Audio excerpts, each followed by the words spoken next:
Албетте кантип болбосун. Мына мисалы жакында эле ушул Максат Сыдыков деген инибиз. Өзү жаш, дүйнө жүзүн кыдырып келген бала. Артист балета. Ромео Джульеттаны койду, бул бир опера балетте. Башкача стилде. Андан кийин Щелкунчик 3D форматта коюлду да. Демек болот экен иштесек.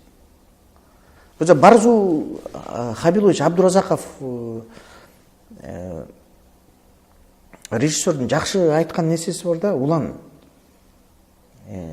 Бул Кыргызстандагы режиссерлор негизи чыгармачыл адамдар, булар ууру болуш керек депчи. Жакшы сөздүн маанисин айтты. Ууру десе обязательно бирөөнүн чөнтөгүнөн барып алып жок азынан уурдай бергенде эмес.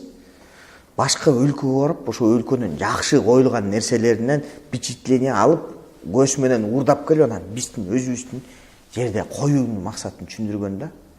Действительно, мисалы 3D семди деген бизде мурун жок эле. Аны деле бир бизнесмен көтү да келип алып келип, анан элдер барып атпайбы? Туурабы?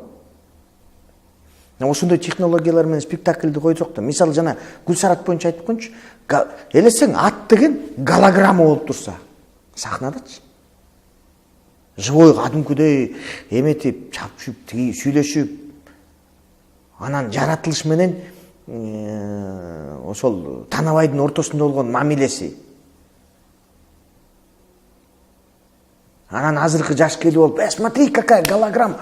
Карачы атты деп мындай будоражить этип көрөт да. Эмне үчүн болбойт? Кылсак болот, баары тең эле мынтип ойлоп атпайбы? Азыркы күндө театрларга акча аз берилип атат, аркы берке. Ошон үчүн азыркы күндө менеджерлер керек, күчтүү. Жөн эле отура бербей, гранттар менен иштегенди билген, англисче тилди сүйлөгөндү билген, юриспруденцияны жакшы билген, закондорду чакыйта